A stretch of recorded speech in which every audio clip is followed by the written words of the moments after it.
unique pieces and huge learning curves. I'm going to go ahead and I'm going to introduce Chief Crystal Smith, but Chief Smith, I'm going to save most of it for you to do yourself. So very quickly, Chief Crystal Smith has served the Haisla people for 12 years through her work with the Haisla Nation Council.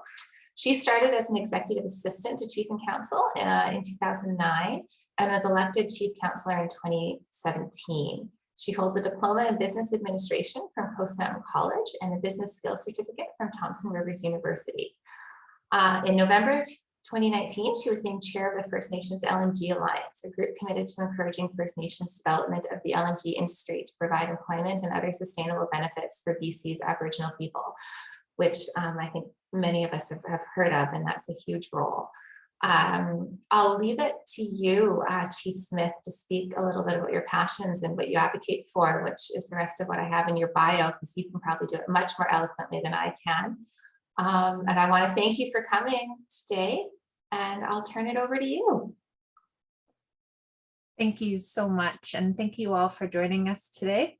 I want to keep my intro relatively short, but feel free to ask any questions in regards to my personal, I guess my personal background and anything that I mentioned, but also I definitely want to allow for more of an organic conversation so that each of you get what you want from this session. So I'll keep it short. So as she mentioned, I was the executive assistant to our first female chief councillor, Dolores Pollard, back in 2009. And back then, that's when essentially everything, all the economic development activity had started within our territory, starting with the modernization of the Rio Tinto aluminum smelter, which has been in our territory for approximately 50 to 60 years.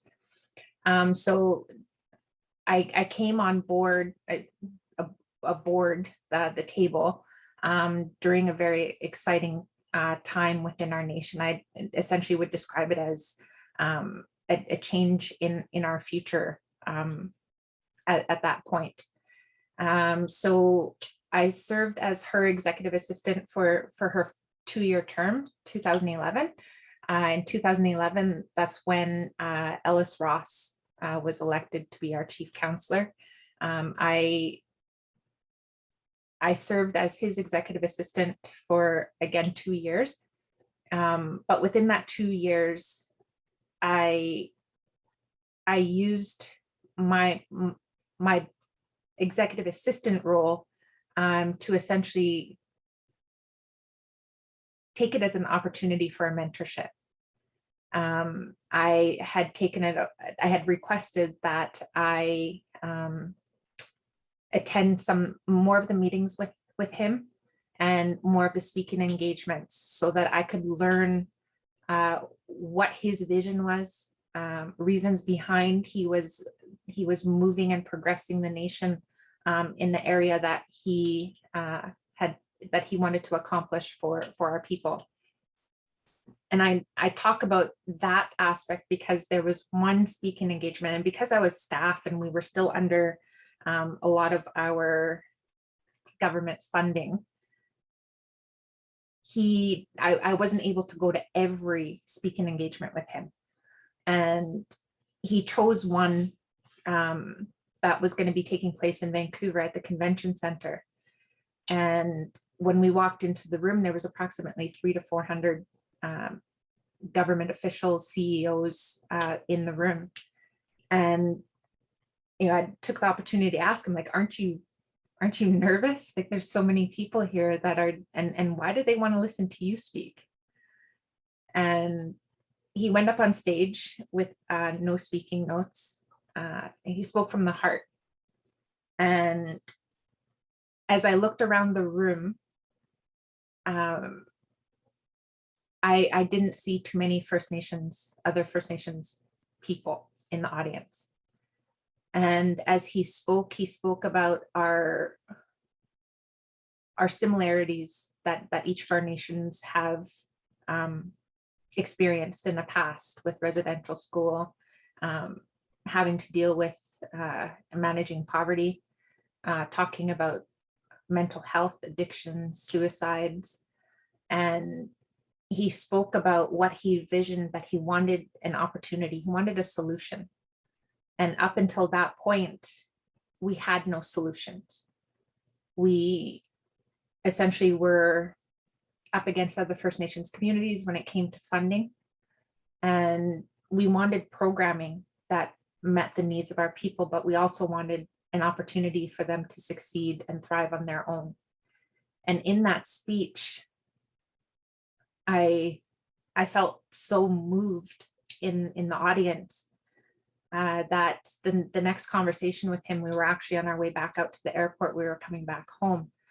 And I told him, I want to be a part of your team. And he said, you are. And I said, no more of a part of your team. I think I want to run for council. And that was about, I want to say 5 or 6 months before the actual elections had occurred. And he encouraged me to do it. And so I started doing everything. So as staff, you cannot be a part of our leadership. So we have that policy implemented that you can't be a part of both. So I had to take a leave of absence from work and decided to take the plunge. And to my surprise, I was actually successful with, and that was the first year we implemented our custom election code. So because it was the first time that we implemented it, the bottom 5 vote getters would only serve a 2-year term, and the top 5 council members would serve a 4-year term. And to my surprise, I was actually one of the top, I want to say top 3 vote getters in that first election. And it was a huge learning curve as well. I had to learn and take more an in-depth look at the agreements, because I was essentially the one just kind of shuffling the paper and moving it around and making sure signatures were done. But I didn't go into the council role green, as most new. I had a couple of fellow council members that were coming in completely brand new to the game, didn't know what to expect. So I came in knowing how things were done, how to get things across the council table. And actually within that, our custom election code, we can choose who our deputy chief councillor is by a vote of council. It isn't the top vote getter like most election codes are. And to my surprise, because I wasn't coming in green, and that the fact that some of the re-elected council members acknowledged my knowledge of majority of the files, because I took it upon myself to be with Ellis and to be with other full-time council members, that I was actually nominated to be our deputy chief councillor in my first term. That was an interesting process, because I was up against another council member who was brand new to the table. And through my discussions with Ellis, he had told me he was going to nominate Taylor to be deputy chief councillor. And I had no problem with that whatsoever, because the deputy role would essentially have to do some speaking engagements. And at that time, I did not want to do that. But I had lost by 1 vote. And that essentially was because of my lack of confidence in myself that I displayed at that time.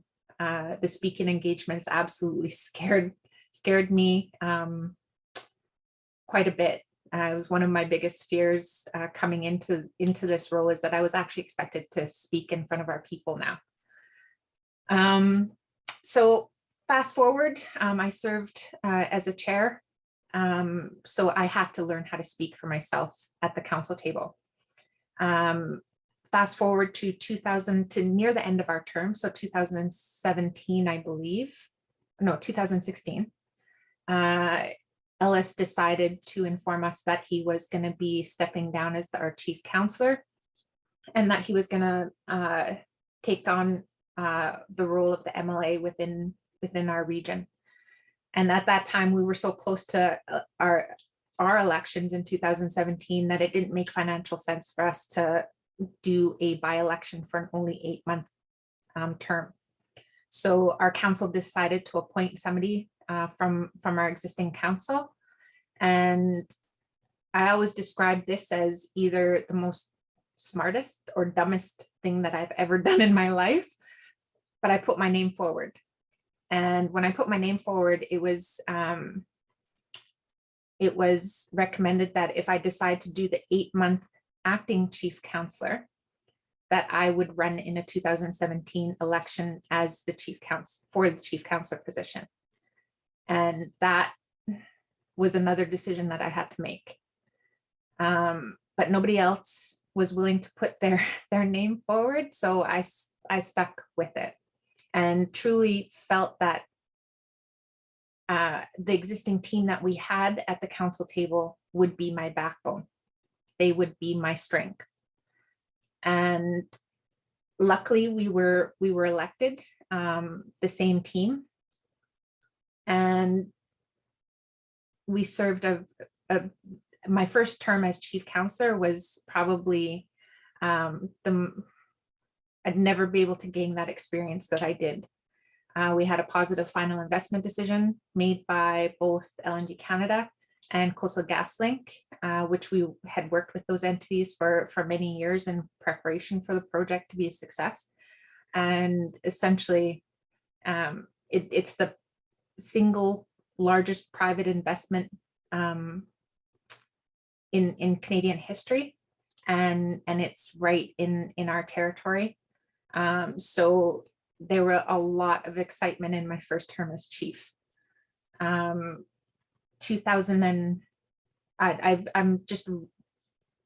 in 6 months into my second term as chief councillor, and it definitely has been something to do this leadership role in the times and circumstances that we're all experiencing with COVID. But we've been able to adapt. I mean, all the world is adapted, but it has definitely been quite the experience. So LNG Canada in my previous term, this term, for those that aren't familiar with the nation, we are a 50-50 owner of, and we're trying to build our own LNG facility. The project is called Cedar LNG. We just announced most recently our partner is Pembina in that project. And right now that I would say probably is the largest, my biggest focus right now in this term is progressing that project forward. Our organization within the last, I'd say 3 or 4 years has essentially doubled in size. So we had about 80 or 90 employees. We were up to about 165 employees. So other than industrial, Rio Tinto and the LNG Canada site, we are probably one of the biggest employers in our territory as well. And I'm so excited to say, continuously growing as we expand our programming and services for our membership.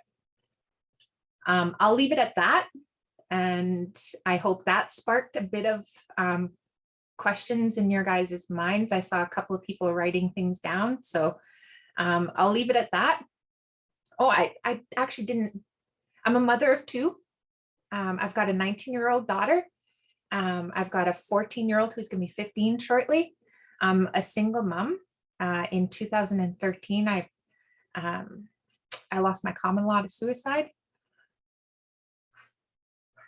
So I've been, I've had my girls while doing all this, literally as my strength. And sorry, they're the reasons why I do this. He's the reason why I do this. I'm sorry. I've got a grandson who is my literally, I think he was a huge surprise to our family. My daughter didn't know that none of us knew she was expecting. He came into our lives in September of my first term as Chief Councillor. So I was elected in June 2017. He came into our lives October, or sorry, September of the same year. And everything happens for a reason. At the time, it wasn't an ideal situation. My girl was only 15 when she had him. But I would not take that back. That boy has literally pieced my heart back together. And I've got another grandson on the way who's going to be born in April. So, and I'll leave it at that.